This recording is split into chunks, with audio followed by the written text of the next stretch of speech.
Ya, bo'ldi, azamat. O'zing tanishtirmaysan qalban, kelim bu yerga. Men Jatan polvoniman. Jatan polvon, ya azamat. Oldi kettiga chiqqan polvonim bor. Ha, azamat, ana.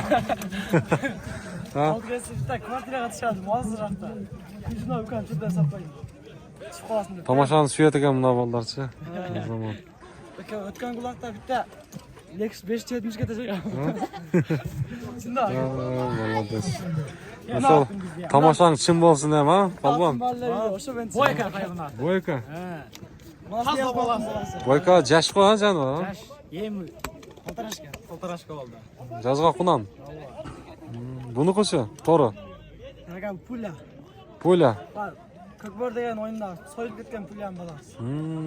O'shan bolasi, chinala bolasimi, sen kishini uchirib o'tkazing, lozim. Yo'q aka, o'zim borib kelgan. Uchirib qo'ylasing, ha?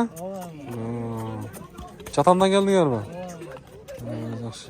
Chatanga buna odirmay lash o'tib ketasizlarmi? Ha, yaxshi. Ular qanday o'tadi? Jindi. Jindi. Jindin. Bunday chechmalaring qanday bo'ladi bizcha? Jindini kuchli uloqchi degan. Ha, kuchli uloqchi deganmi? Uloq kuchli uloq bo'ladi. Azamat. Biroq kishini uchirtganda o'xshatadi, ha? Uchirib qo'ylar. Ha? Kishini qayt qila, ozmos, jash ekansan, qarang. O'nalbaga hozir uchirsa. Bularga tomoshani suygan bolalar ekanda. Bu polvon qayerdan bo'ladi? Chatondan. Azamat, polvonda buyursa. Bo'ldi, qiziq qilan. Azamat. Ha, chiqaramiz. Uchirtganingni chiqaramiz, so'zsiz.